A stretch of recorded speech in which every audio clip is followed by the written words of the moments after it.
Good morning. இப்போ தான் எந்திரிச்சேன். மணி வந்து ஒரு 6 மணி ஆயிடுச்சு. இன்றைக்கி வந்து சண்டேனால வீட்டில் வந்து மட்டன் எடுப்பாங்கன்னு நினைக்கிறேன். பார்ப்போம். சரி போய்ட்டு நான் ப்ரஷ் பண்ணிவிட்டு அதுக்கப்புறம் கொஞ்சம் காலை கடன்களை எல்லாம் முடிச்சுட்டு அடுத்து கொஞ்சம் விளாக் அப்படியே கண்டினியூ பண்ணுறேன். எப்போதுமே வந்து பல்புடி தான் யூஸ் பண்ணுவேன். ஏன்னா இந்த நெட்டில் பார்த்து எனக்கு அந்த பழக்கம் வந்துருச்சு. கெமிக்கலாக யூஸ் பண்ணுறதுலாம் பிடிக்கிறது இல்லை. ஓகே, இப்போ வந்து டீ போட போகிறோம். காலையில் எழுந்திரிச்சு வந்து டீ குடிக்கிறது ஒரு வழக்கம். ஆக்சுவலாக நான் காலையில் எழுந்திரிச்சோடனே பிளாக் டீ தான் குடிப்பேன். பால் குடிக்க மாட்டேன். பால் குடிக்காத காரணம் என்னன்னா அது வந்து ஒரு விரோசன உணவுன்னு சொல்லுவாங்க. அதனால தான் நம்மளுக்கு நோய் நிறையா வருது. ஏன்னா நம்மளுக்கு வந்து ஒரு பிறந்த 6 வயசு வரைக்கும் தான் பால் டைஜஸ்ட் பண்ணுற என்சைம்ஸ்லாம் இதுக்குள்ளே இருக்கும். அதுக்கப்புறம்லாம் அது இல்லாமல் போயிடும்.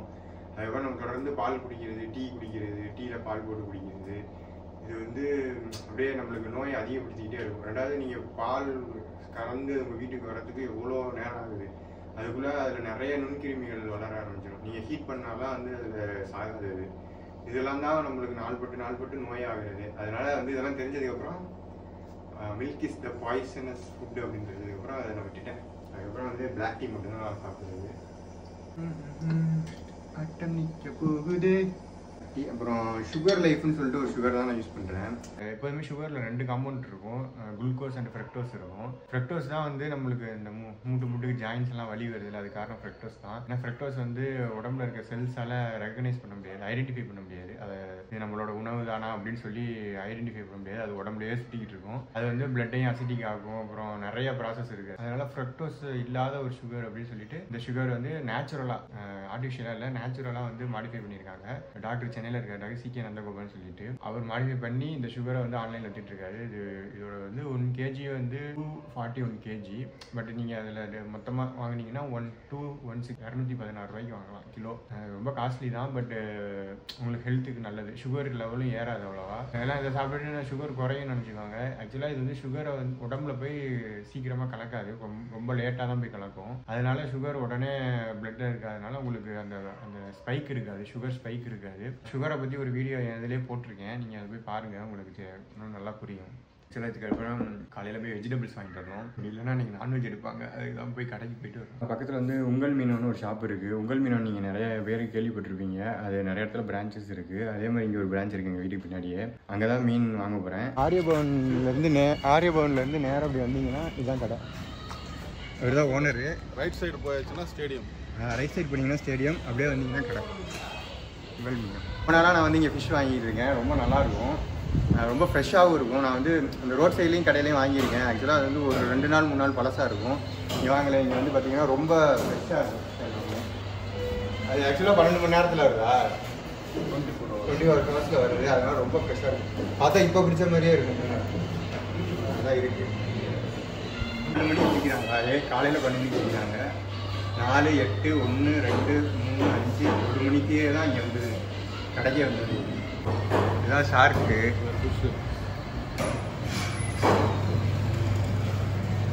இதான் வந்து ஷார்க் மீன். இங்கே வந்து நிறைய மீன் இருக்கும். இங்கே வாங்கினா இங்கேயே பீஸ் போட்டு கொடுத்துருவீங்களா? பேசுங்க. இங்கே பீஸ் போட்டு ஆக்சுவலாக இங்கே வாங்கினா இங்கேயே பீஸ் போட்டு கொடுத்துருவாங்க. அதுக்கு எக்ஸ்ட்ரா சாப்பிடுவீங்க. இது புரட்டாசி. நம்மளுக்கெல்லாம் நான்வெஜ் வந்து புரட்டாசி கிடைச்சதுலாம் எல்லா நாளும் சாப்பிட்றோம். புரட்டாசினால கூட்டம் எல்லாமே இந்த இடமே ஃபுல்லாக இருக்கும், அவ்வளோ பேர். ஒரு எலி எங்கள் வீட்டில் வந்து ரொம்ப நாளாக தொல்லை பண்ணிக்கிட்டு இருக்கு. இந்த எலியை வந்து நாங்கள் இப்போ எங்கள் அம்மா வீடியோ எடுத்ததுல வந்து கதறிக்கிட்டு இருக்காங்க.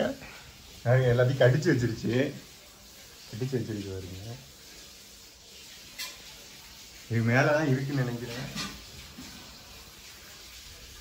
கூடிய சீக்கிரம் இந்த எலியை பிடிச்சிட்டு இந்த டாஸ்க்கை சக்ஸஸ் பண்ணிவிட்டு அவங்கக்கிட்ட அந்த எலியை வாங்கிக்கிறேன்.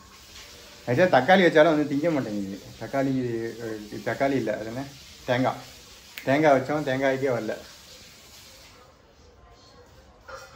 சரி, பிடிச்சிட்டு சொல்கிறேன். மீன் குழம்புக்கு வந்து வெங்காயம் பூண்டெல்லாம் போட்டு ரெடி பண்ணிக்கிட்டு இருக்கோம். எங்கள் அம்மா வந்து அங்கே தக்காளி அறுத்துக்கிட்டு இருக்காங்க. ஒன்றா தான் போடணும். சொல்லு. தக்காளி அறுத்துக்கிட்டு இருக்காங்க. வெங்காயம் தக்காளியெல்லாம் போட்டு இன்னைக்கு குழம்பு வறுவல் இல்லையா? வறுவல் தான். ஆக்சுவலாக இன்னைக்கு குழம்பு வறுவல் 2மே பண்ண போகிறோம். அப்படியே பாருங்கள் எப்படி. ஓகே ஃப்ரெண்ட்ஸ், இன்னைக்கு வந்து மீன் ரெடி ஆயிடுச்சு. அம்மா என்னம்மா பண்ண போறேன் இன்னைக்கு மீன்ல? இன்னைக்கு வந்து தேங்காய் பாறை மீன் தான் வாங்கியிருக்கோம். இதை போய் இப்போ கழுவிட்டு வந்துடுறேன். இதில் என்னென்ன போடுறேன்ட்டு கழுவிட்டு வந்ததுக்கு அப்புறம் பார்ப்போம். சரி. இன்னும் கழுவவே இல்லையா? இல்லை, இன்னும் கழுவல. மீன் வந்து கொஞ்சம் நல்லா இருக்கு பாருங்க, ஃப்ரெஷ் மீன். உங்கள் மீன் ஒன்று வாங்கினீங்கனாலே நல்லா இருக்கும் மீன். எங்களுக்கு 2 கிலோ வாங்கியிருக்கிறோம். தேங்காய் பாறை தான் பிடிக்கும் எங்களுக்கு. தேங்காய் பாறை வந்து நம்ம ஆக்சுவலாக தேங்காய் பாறை வந்து நம்ம வயிற்றுக்கு ஒன்றுமே பண்ணாது, அது வந்து ரொம்ப நல்லா இருக்கும். அதனால தான் நாங்கள் தேங்காய் பாறை வச்சுருக்கோம். பாறை மீன்லேயே தேங்காய் பாறை கொஞ்சம் நல்லா இருக்கும். மற்ற பாறை கொஞ்சம் வாய்வு தன்மை, வயிறு சம்மந்தமானவங்களுக்கு வாய்வு தன்மை வரும். மாமியார் பாறை கூட அவர் சொன்னார் உங்கள் மீனவா, அதுக்கப்புறம் வாங்கி சமைச்சு பார்த்தா கொஞ்சம் வாய்வாக தான் இருக்குது. ஆனால் தேங்காய் பாறை நாங்கள் சாப்பிட்ட அனுபவத்தில் சொல்கிறோம், வாய்வே இல்லை, கொஞ்சம் கூட நல்லாயிருக்கும். மீன் வந்து கழுவிட்டு வந்தாச்சு. வந்து உப்பு போட்டு ரெடி பண்ணிக்க வேண்டியதான். இப்போ வந்து இதை வந்து குழம்பு வைக்கிறோம், இதை வந்து பொரிக்க போகிறோம். அதுக்காக உப்பு வந்து இந்த பொரிக்கிற அளவுக்கு நான் உப்பு எடுத்துக்கிறேன். சரி, இந்த அளவுக்கு உப்பு போட்டிருக்கிறேன். 2 ஸ்பூனு, 2.5 ஸ்பூன் போட்டுக்குவோம். வீட்டில் அரைச்ச மிளகாத்தூள் அதில் வந்து ஒரு 2 ஸ்பூன் போட்டுக்குவோம். இங்கே நாங்கள் தானே இந்த ஸ்பூனு 2 ஸ்பூன். அப்புறம் மீன் மசாலா கொஞ்சம் போட்டுக்குவோம். மீன் மசாலா இதில் ஒரு 3 ஸ்பூன் போட்டுக்குவோம். அப்புறம் ஒரு லெமன் புளிஞ்சுட்டா மீன் வாடை வராது, அதுக்காக ஒரு லெமன் புளிஞ்சுக்கலாம். இந்த அளவுக்கு கலந்து கொஞ்சம் கெட்டியாக தான் கலக்கணும். அப்புறம் மீனில் தண்ணி இருந்தால் தண்ணி கொஞ்சம் விடும். மீன் குழம்பு ஃபர்ஸ்ட் வந்து இப்போ மீன் குழம்பு வைக்க போகிறோம். மீன் குழம்பு வைக்கும்போது கல்லு தான், இப்போ இந்த கல்லில் தான் மீன் குழம்பு வைக்க போகிறோம். இது வந்து கல் சட்டி, இதில் தான் மீன் குழம்பு வைக்க போகிறோம். மீன் குழம்புக்கு வந்து 2 ஸ்டைலில் வைப்பாங்க. நான் வந்து இந்த மாதிரி கூட்டு மாதிரி ரெடி பண்ணியிருக்கிறேன். இதில் வந்து சின்ன வெங்காயம், பூண்டு, தக்காளி, மிளகாத்தூள், மல்லித்தூள், மஞ்சள் பொடி இதெல்லாம் போட்டு நல்லா வதக்கி வச்சுருக்கிறேன். இதை வந்து நம்ம இப்போ மிக்சியில் அரைச்சிக்கலாம். கொஞ்சமாக ஒரு ஸ்பூன் வெந்தயம் போட்டுக்கணும். 1 ஸ்பூன் வெந்தயம் போட்டுக்கலாம். நைஸாக அரைச்சிருக்கிறேன். இதில் வந்து சின்ன வெங்காயம், தக்காளி, பூண்டு, புளி எல்லாம் வதக்கி இந்த அளவுக்கு அரைச்சிட்டேன். இப்போ கருவேப்பிலையை போட்டுக்கலாம். அதில் அரைச்சி வச்சுருந்த சாம்பார் ஊற்றிக்கலாம். இந்த மாதிரியும் செய்யலாம், புளிக்கு அரைச்சி ஊற்றியும் அந்த ஸ்டைல்லையும் வைக்கலாம். எங்களுக்கு இந்த ஸ்டைலில் வச்சது பிடிக்குது, அதனால நாங்கள் இதில் வச்சுருக்குறோம். தக்காளி எல்லாம் வதக்கி வச்சுருக்கிறோம்ல, அதனால தலைன்னு வெடிக்கும். தலைன்னு வெடிக்குதா? தலைப்பதின்னு வெடிக்காதா? இல்லை, தலைன்னு தான் வெடிக்கும். இந்த மிக்சி கழுவிட்டு தண்ணியை ஊற்றிக்கலாம். குழம்பே கழுவின தண்ணியாட்டதான் இருக்கு. மிக்சி கழுவின தண்ணி வேற வைக்கிறேன். மீன் குழம்பெல்லாம் செம்ம டேஸ்ட்டாக இருக்கும். ஏன் சொல்லிக்க வேண்டியதான், திங்கிறதுக்கு தான் 4 பேர் இருக்கோமே. ஆக்சுவலாக நல்லா இருக்கும். நான் சும்மா காமெடியாக சொல்கிறேன். எங்கள் அம்மா வந்து செம்மையாக சமைப்பாங்க.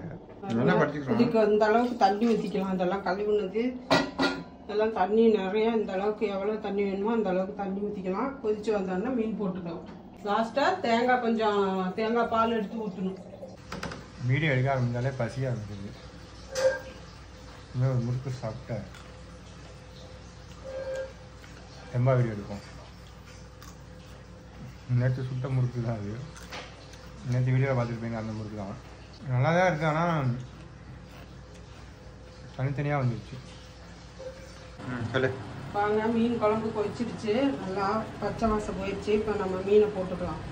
மீனை போட்டு ஒரு கொஞ்ச நேரம் கொதி வந்தால் போதும். இங்கே வாங்க, எடுத்து வச்சுருக்கிற தேங்காய் பால், இந்த அளவுக்கு தேங்காய் பால் ஊற்றிருக்கிறேன். அப்புறம் நாட்டு சக்கரை வச்சுருக்கிறேன், இதில் 1 ஸ்பூன் அதில் போட்டுடணும். 1/2 மணி நேரம் ஊறிடுச்சு. வாங்க, இப்போ பொரிச்சு எடுத்துடலாம் மீனை. எண்ணெய் நல்லா காஞ்சிடுச்சு.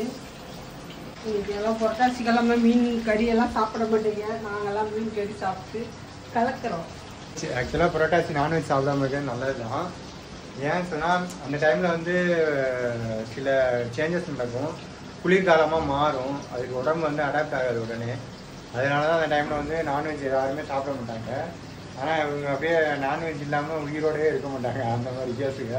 அதனால நாங்கள் நான்வெஜ் எடுத்துக்கிட்டு ஞாயிற்றுக்கிழமைனாவே நான்வெஜ் தான். ஆக்சுவலாக நான்வெஜ் ஞாயிற்றுக்கிழமைனாவே நான்வெஜ் சாப்பிட்டா தான் அந்த நாள். ஆக்சுவலாக நீங்கள் புரோட்டாசி நான்வெஜ் எடுக்காமல் இருந்தீங்கன்னா நல்லது தான். அது ஃபாலோ பண்ணுங்கள், நல்ல விஷயம்தான். இவங்க தானே கண்ட்ரோலாக இருக்கும்ல, அதெல்லாம் வாங்கி வந்து சாப்பிட்டுருக்காங்க. மீன் நல்லா பொரிச்சு வந்துருச்சு, எடுத்துருவோம். என்ன கலர் மீன் செம்மையாக உடையாமல் நல்லா வந்திருக்கு. என்ன மீன் விற்கிற பொம்பளாட்டமே பேசிக்கிட்டீங்க? சமைச்சு காமிக்கிறேன்னு சொல்லி மீன் விற்கிறவங்க பேசுகிறேன். ஓகே, ஃபைனலாக வந்து இன்றைக்கி மீன் பொரித்து மீன் குழம்பு சாப்பிட போகிறோம். எப்படி இருக்குன்னு பார்க்க பாருங்க. சூப்பராக இருக்குது, நல்லா டேஸ்ட்டாக இருக்குது. ரசத்துக்கு மீன் குழம்பு செம்ம டேஸ்ட்டாக இருக்கும். அதே மாதிரி இருக்கும்.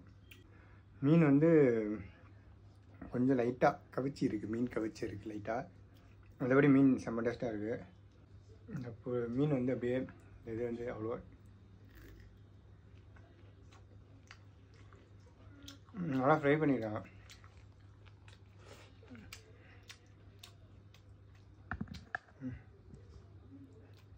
முள் இருக்குது, நம்மளும் முள்ளோட முடிக்கிறப்ப.